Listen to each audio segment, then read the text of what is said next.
I want to welcome you guys back to another episode of Pistons Talk Podcast, presented by FanDuel. Game 6 series was 3-2 Orlando.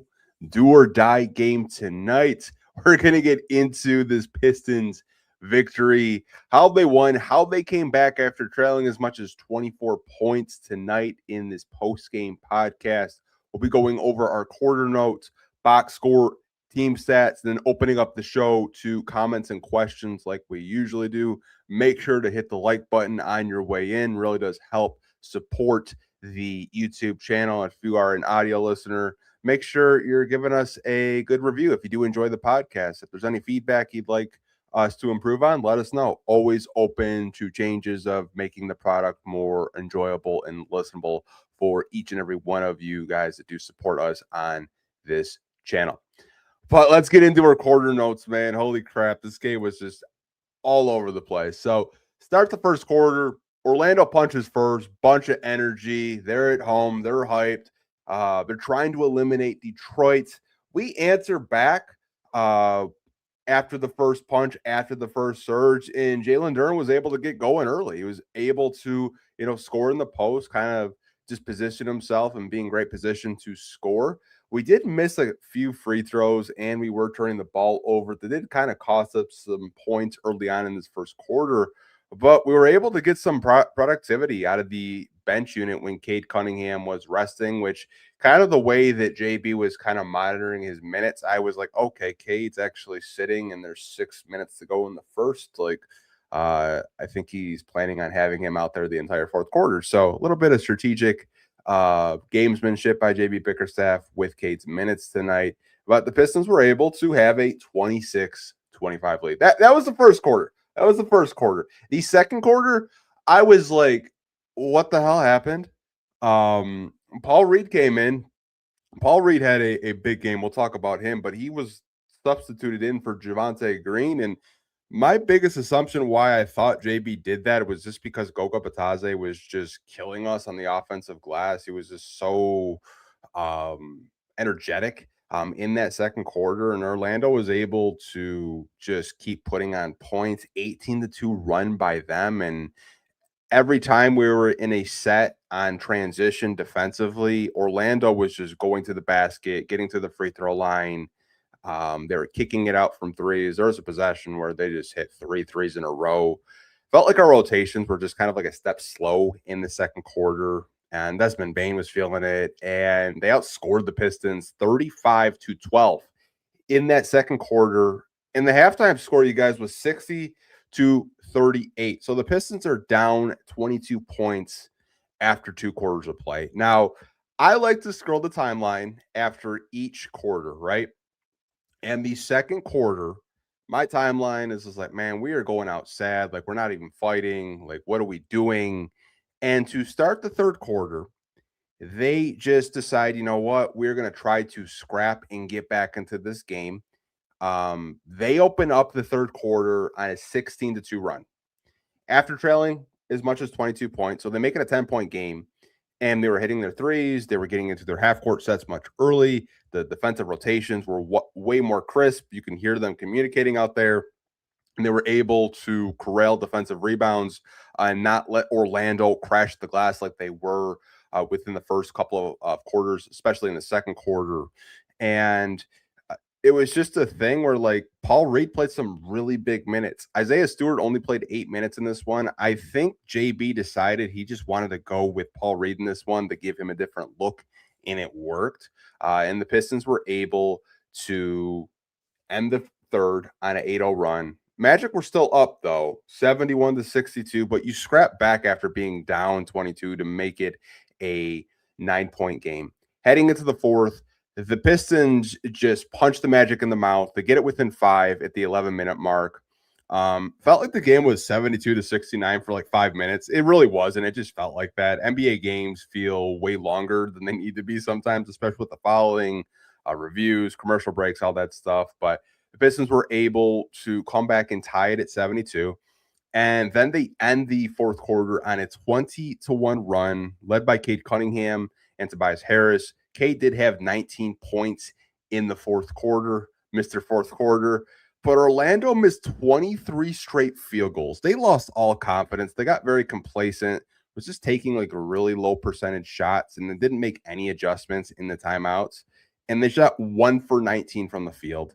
Pistons force a game 7. Series is tied 3-3 after trailing 3-1. Game 7 will be on Sunday at 3:30 on ABC, but the final score with the Detroit Pistons in this one was 93-79. They held the Magic under 80 points.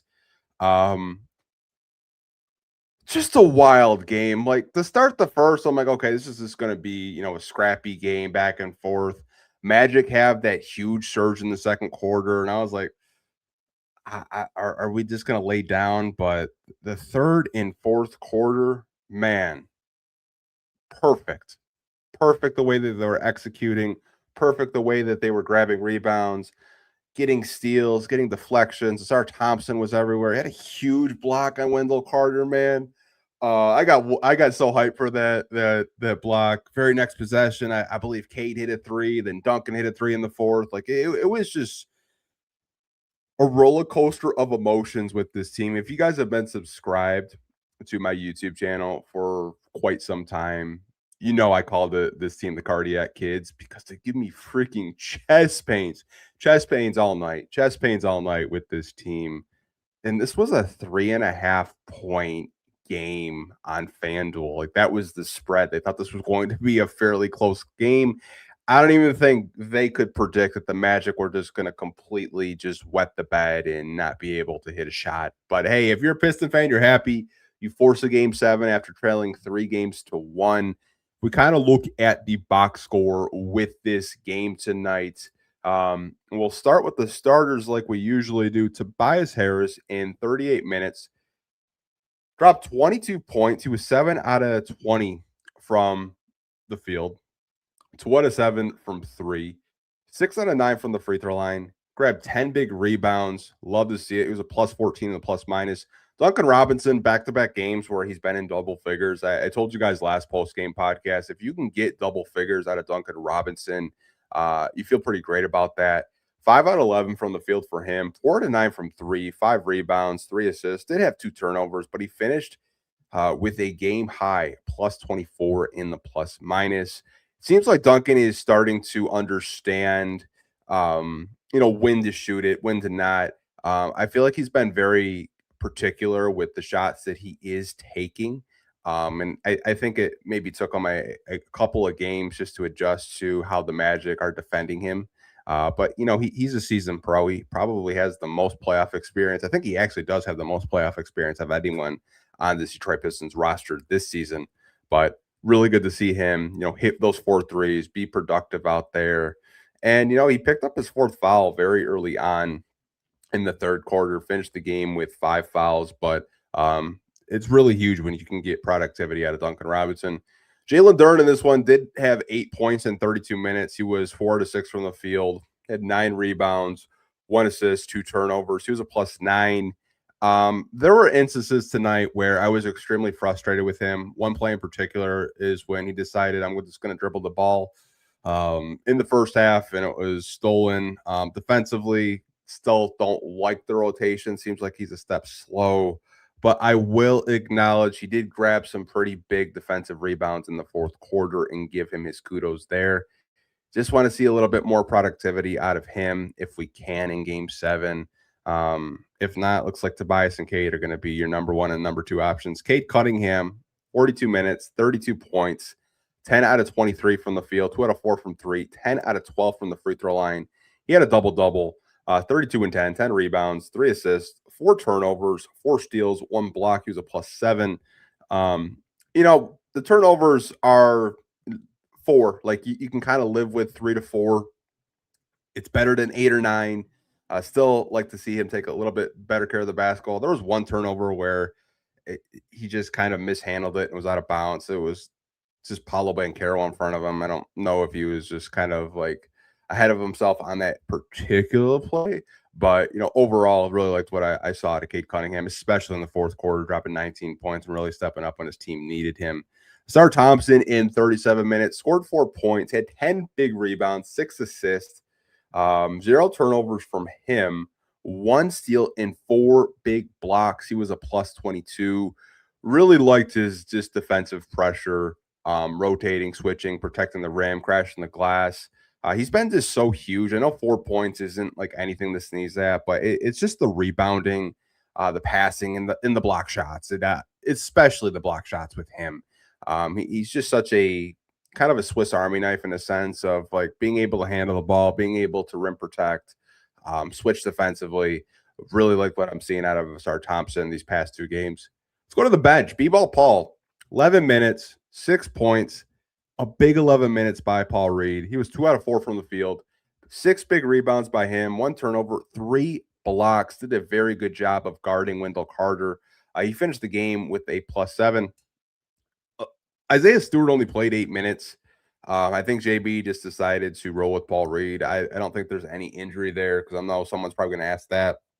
They would have mentioned it on the broadcast if he was injured. I just think JB Bickerstaff was looking for a different dynamic out of the backup center rotation tonight. And I think it was just because Gogo Batadze was just going crazy. They just really couldn't contain him in the first half. In the second half, he kind of like just was not the same player. I don't know what happened. I don't know if he used all his energy in the first half, but didn't really see too much out of him. Same with Javonte Green. He played 12 minutes, but he didn't contribute. He grabbed 1 rebound. And that was it.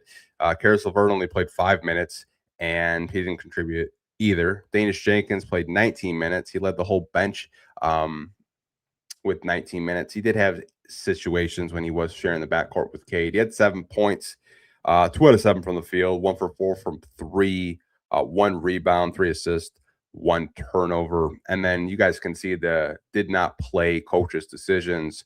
Tolu Smith, Ryan Holland again for the 3rd straight game. Marcus Sasser and Chaz Lanier. Ryan Holland to me is still kind of interesting.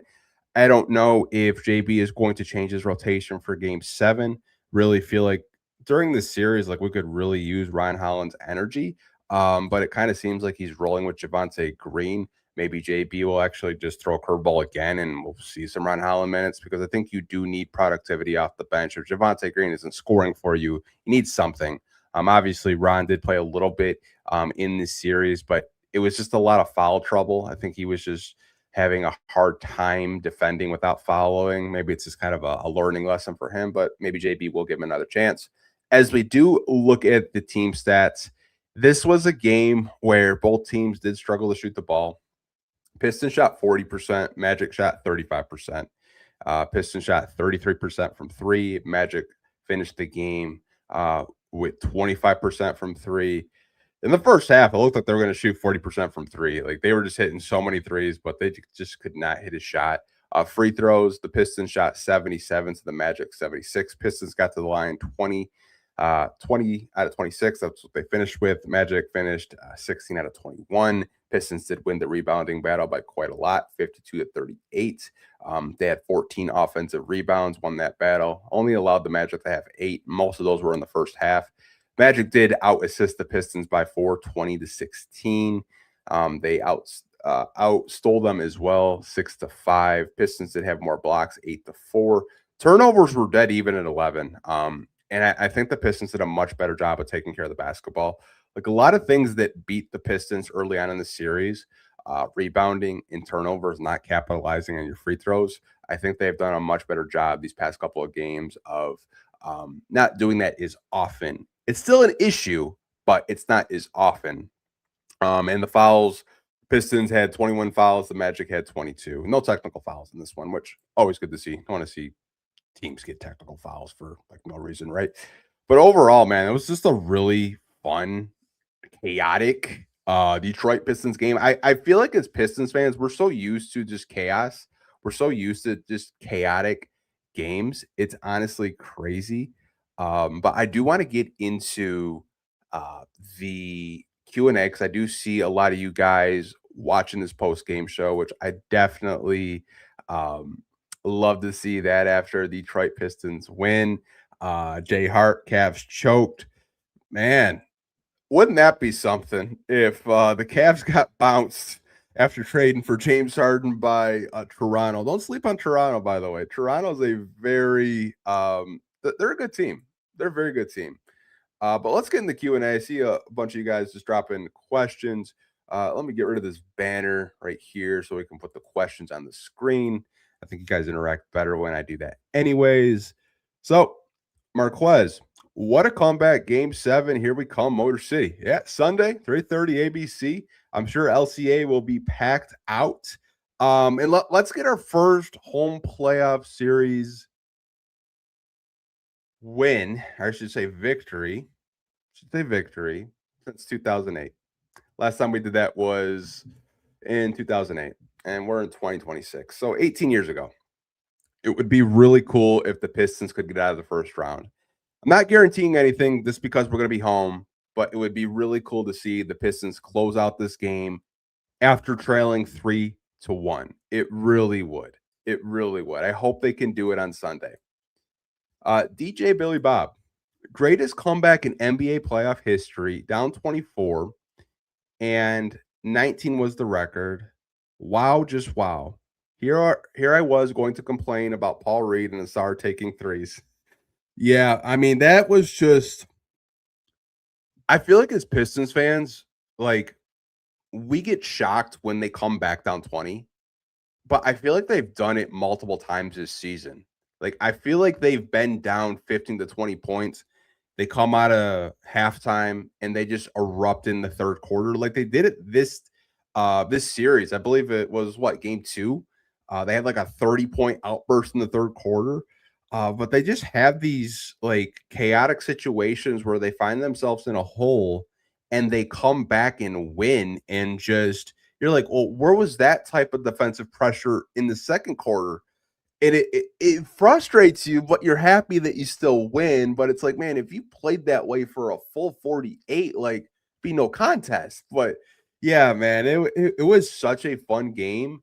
Took about 20 years off my life, but I feel like I'm just a little bit dramatic when I say that. Like my chest was pounding the entire game, especially when we got it to 10, then we got it to like 7, then 5, then we tie it. And I was like, man, let's just close it out. Let's close it out. Let's force the game 7. And that's exactly what they did. Mr. Pierce, I've been saying since we were down 3-1, this is a repeat of the 2003 first round series. So if you guys were not born, which I'm not going to assume all of you guys were, around the 2003 first round playoffs, the Pistons were down 3-1 to Tracy McGrady and the Magic. And what's really funny about this series, I don't know if anyone in the chat remembers this. T-Mac thought that it was only best of 5. That year, the NBA changed it from best of 5 to best of 7. So he went on like the the post-game interview saying like, it feels so good to get out of the first round. The Pistons made adjustments, and the biggest adjustment they made in that series was putting Tayshaun Prince onto T-Mac, and they actually come back being down 3-1 to upset Orlando in the first round. Now, what the Pistons have done is a little bit different from, the 2003 year. They have come back, and it's just been crazy games. Like I really felt we were going to get one at home when Orlando was having their home stint in the playoffs, having like back-to-back games. Really felt like we could have got one in game 4. But hey, man, we tie the series 3-3, have a chance to beat them at home, which would be so cool for Detroit Pistons fans to kind of experience again, like being down 3-1 to Orlando. A lot of people say history repeats itself. That would just kind of be poetic if the Pistons fight back after being down 3-1. It really would, but I can't wait for Sunday. It's going to be a matinee game at 3:30 on ABC. So be really interested to see if they can defend home court and get out of the first round. Morpheus.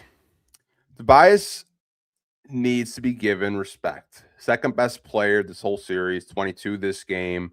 I'm so glad they played Paul Reed. He made the difference. Duran was still a no-show. Yeah, Tobias Harris has been really crucial for the Pistons. I think all season, all regular season, I should say, we have talked about secondary options. We've talked about who's going to be Cade's number two come playoff time. And I think a lot of us assumed, and I'll be the first to tell you guys, I thought it was going to be Jalen Duren straight up. I thought the regular season he had, upping his scoring average, like 19 a game. I thought, JD was going to be very aggressive in this first round series because it's Wendell Carter, right?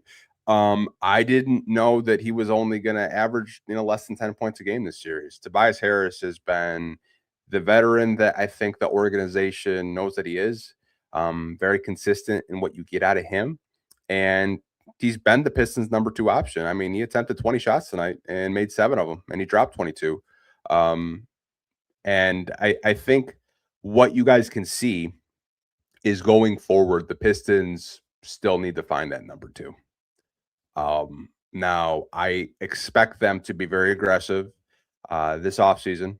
I really do, whether that's through the NBA draft, whether that's through free agency or trades this summer. I think Trajan Langdon and this front office and this organization have enough data of what to surround Cade with, because you don't want Cade having to shoot, 23 to 30 times in the playoffs. You don't. You have a sample size. You know that he's a franchise pillar. Now you have to build around him. You have the pieces. You have the draft capital. You have young assets. I think you're going to see a lot of trade rumors this summer as it does relate to, the Pistons making a quote unquote big move. Now, whatever that big move may be, whether that's a Trey Murphy, whether that's a Lauri Markkanen, a Michael Porter Jr., a lesser name, maybe like a Tyler Hero. I think the Detroit Pistons are going to try to look for that number two to pair next to Cade. While still, it's early, having Jalen Duren, don't know what his contract situation does look like. I do think his performance that he has had in the first round may have cost him quite a bit of money. You can't go to the Pistons and say, I still want $40 million and have the performance that you just had. If Chicago wants to offer him $40 million, if the Lakers want to offer him $40 million, then you get in a whole different situation that I don't want to go down that rabbit hole. But I do think that he did cost himself quite a bit of money with this first round series so far. I still feel he's going to be on the Detroit Pistons. I just don't think it's going to be for that price point that we've seen that's been reported by Mark Stein and other national reporters that Jalen Duren's looking to get close to a max contract. I don't think he's going to get close to a max from the Detroit Pistons. I think other teams could try to do that. I think Keith Smith outlined today the most Jalen Duren could get from another team is 4 years, $177 million. You can only sign for 4 years if you decide to leave the team that you're not. Let me reword that. You're only allowed to sign for 4 years versus 5 years, just because how the CBA works. But I know I kind of went down the rabbit hole. You did mention Paul Reed as well. Yeah, Paul Reed was huge. Paul Reed to me has always been just stay ready. Didn't know if we're going to see him too much more in this first round series. We saw him a little bit, but yeah, definitely really big by him to step up when Isaiah Stewart just, I don't want to say he wasn't bringing it. It's just Gogo Batadze was just playing with a little bit more energy than him tonight, especially in the second quarter. Clancy Thomas, um, we coming home. Detroit basketball, Brody. 100% Detroit basketball. Tied at 3-3. Got a chance to upset the Magic and go into the second round. I hope we do, man. I hope we beat the Magic on Sunday. Good vibes over here. I can't wait for Sunday. I wish it was already here. I really do, because that game has got me all hyped up after watching it. J Hart, game ball goes to Deuce, but please give the belt to Paul effing Reed. Yeah, 100%. Paul Reed deserves a championship belt for just coming in, grabbing those 6 boards, contributing, having 3 blocks in a very short time span. I've said all year, this team has 3 different types of centers. Like Jalen Duren is much different than Isaiah Stewart, and Isaiah Stewart is much different from Paul Reed, right? Um, the way that I kind of look at it is they all do something different. They all do something that is so unique that it's hard to probably game plan for all three of them because, like, Durham, we know he could play in the pick and roll. He can catch lobs. He can dribble drive now, hit the occasional mid range jump shot. Stu can hit threes. He can protect the rim. Um, he can pass a little bit. And then Paul Reed is just so unorthodox that he loves to blitz pick and rolls defensively. He can block shots, could put the ball on the floor, and his shot is so unorthodox. You don't know whether he's going to pass or shoot it. It's so unpredictable, which I think is actually an advantage in his point. But I do want to get into the more Q&A questions with you guys, as it does kind of relate to just this post game podcast. Will anyone give us value for Duran? That is a good question. It really depends what the team is. Like I've seen some Lakers reporters kind of float this out. They were floating this out last year. They're like, don't rule out Jalen Duran to Los Angeles. Now, you're probably getting a sign and trade with them. I know it was completely off topic after a game 6 win over the Magic, but I know I had mentioned it. I think the framework for that would you probably get Austin Reeves in some sort of sign and trade. Obviously, they want to, re-sign Austin Reeves, but in the event they had a chance to get Jalen Duren, the Lakers just aren't going to be able to keep Luka Doncic, LeBron James, Austin Reeves, and try to get Jalen Duren. Someone's going to have to come back at equal value. That's just for the Lakers side, kind of the framework that I've seen them kind of throw out there. Chicago is interesting because they are definitely going through a rebuild. Billy Donovan has stepped down. Their front office is bare right now, but they do have a lot of cap space. And they do have some players where, like, you like Matas Pizelis, but to me, that's really it. I doubt they want to give Matas up. But they do have some intriguing pieces that you could maybe try to swing. I don't really think you're too excited about Chicago, but that's one team that I know has a shitload of cap space. I think they have like 60 plus million in cap space. They're a team that you could worry about. But like this would have to be like worst case scenario if you're Detroit. This would have to be just something that you're lowballing him in free agency. And I can't really see Trajan doing that unless the demands are just like really high. Like unless like they're asking for 40 plus million and they're just not budging on that. But we're so far away from that right now. We'll have to see what happens this summer, during free agency. But I do want to just kind of get back into the Q&A. Why are our expectations for this summer so low? Why not swing for stars like Giannis or Devin Booker? That's a very good question, Morphus. I will kind of get into both players for you. I think for Devin Booker, what you have to look at is, does he fit next to Cade Cunningham? Absolutely. Is he a good player? Yes. It's the contract. The contract with Devin Booker, you can look at it right now. It's not that bad. Final 2 years of his deal, though, 69.9 million and then 70 million. And that's not for a few years. But I think the challenge with trying to trade for him is you got his owner saying, we're trying to build around Booker. We're trying to get a championship with Devin Booker. He's our franchise guy. We're not going to trade our franchise guy. Matt Ishbia is very stubborn. You would have to give him a Godfather offer to get Devin Booker. So you're probably talking about Asar Thompson. You're probably talking about every young prospect on this team, and it would just be Caden Booker. And it's just like, what are we even doing there? Giannis, on the other hand, he's very interesting because everything you read and hear, it's like he wanted to get traded and Milwaukee just kind of rejected those trades and they tried to repair the relationship and they just hired Taylor Jenkins as a head coach. I still think he gets traded this summer. I don't know where. it's definitely going to be to a team that I think can help Milwaukee where they're not in such a long-term rebuild. So he'll probably go to a team that already has a pretty good crop of NBA players. I think if you're Detroit, you would really you would really have to offer a majority of your young talent and multiple draft picks. Now, a chance at Giannis, you're talking about, when he's healthy, a top 5 player, but he has had a lot of lower leg injuries that kind of, I don't say they scare you away, but they're definitely a concern if you're a Piston fan and you work in the Detroit Pistons front office, because he's had a lot of like calf injuries, strains, and those usually lead to Achilles tendon tears, right? But I don't really think that our expectations are, so low.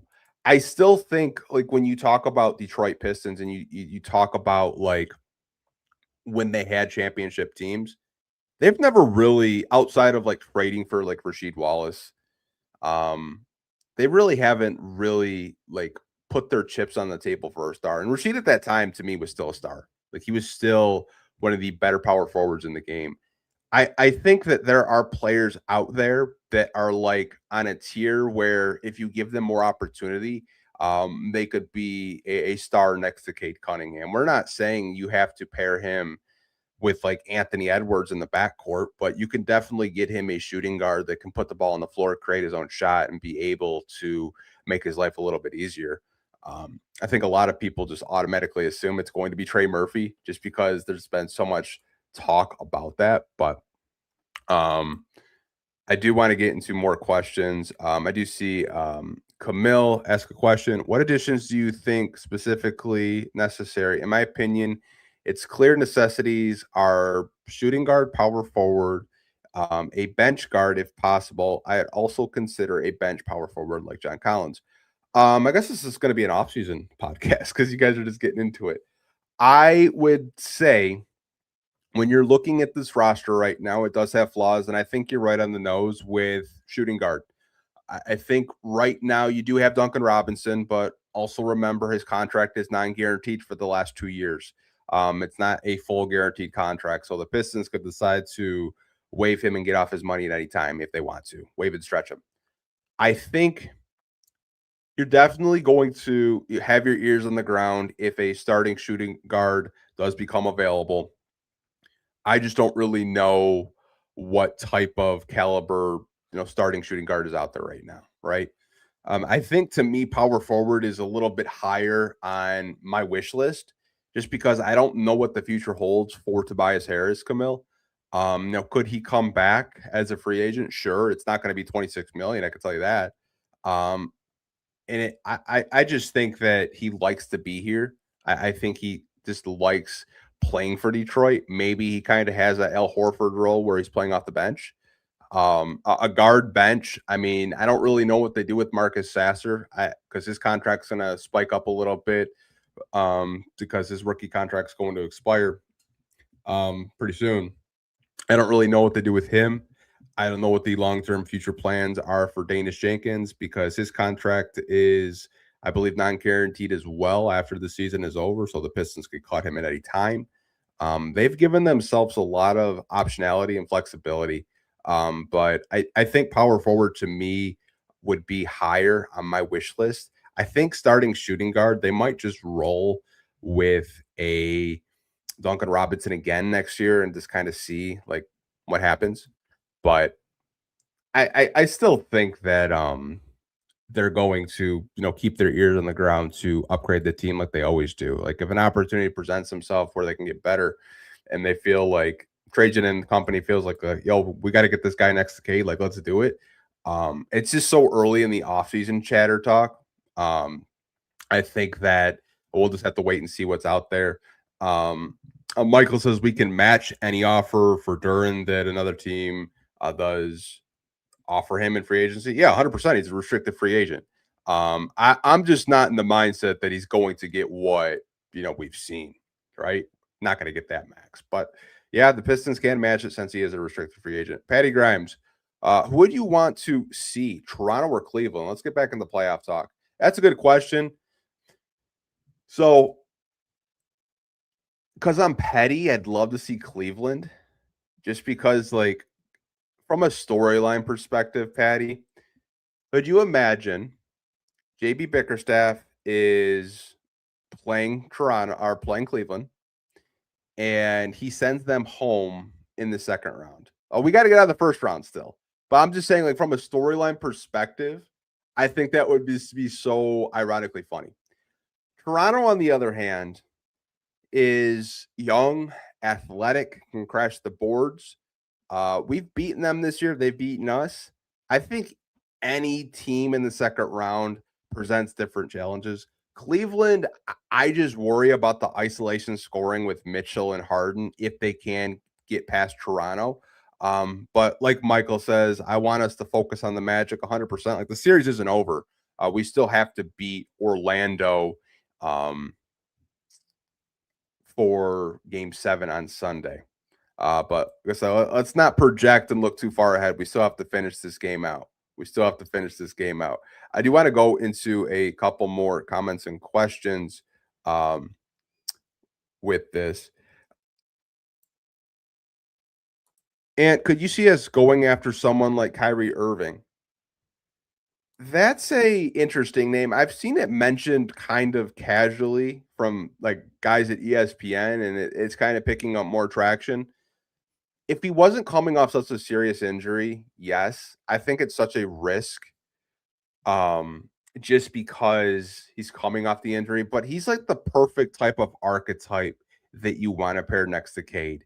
Like, I'm not comparing Cade Cunningham to LeBron James, and I'm not comparing Cade Cunningham to Luka Doncic.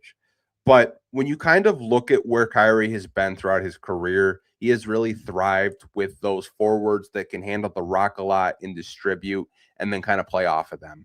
I think Kyrie is the perfect type of archetype. I don't really know what Dallas wants to do. They do have Cooper Flag. He's probably going to be their franchise pillar for several years. But Dallas may look to try to get something of value for Kyrie. I just don't know what his market is right now, and I don't know, how healthy he honestly is. I do see a lot of people talking about Kyrie. I wouldn't be opposed to it. It just really depends what the price is for him, and I'm assuming it's a couple of draft picks and some young assets. Get to a couple more comments and questions, and then I'll wrap this up.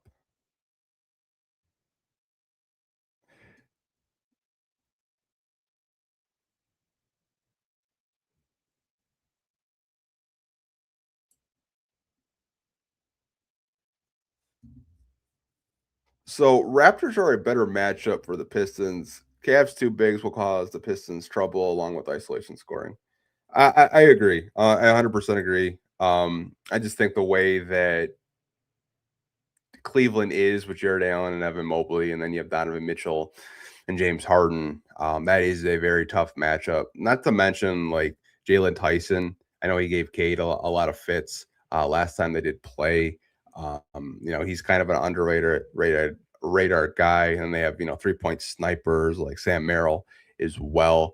Toronto still has challenges too. They just don't have as much versatility as Cleveland, but I don't want to project too far ahead. I want us to focus on the Magic for Game 7. But either one of those teams, I don't think it's going to be an easy series. I think it'd be very similar to this one, a good 6 to 7 game series against either team, just because they're two good basketball teams that we saw several times this year. I'm going to answer this question because I keep seeing this. Cavs or Raptors should be more focused, more worried about if Franz plays Game 7. I can assure you he's not playing Game 7. Calf strains are so, I guess, monitored now. Like, Isaiah Stewart had a calf strain. He was out for over a month. I think a lot of NBA teams now are just being very careful because they don't want it to be an Achilles tear. I would not count on Franz playing whatsoever. And that's from people that I've talked to that cover the Magic. They don't expect him to come back.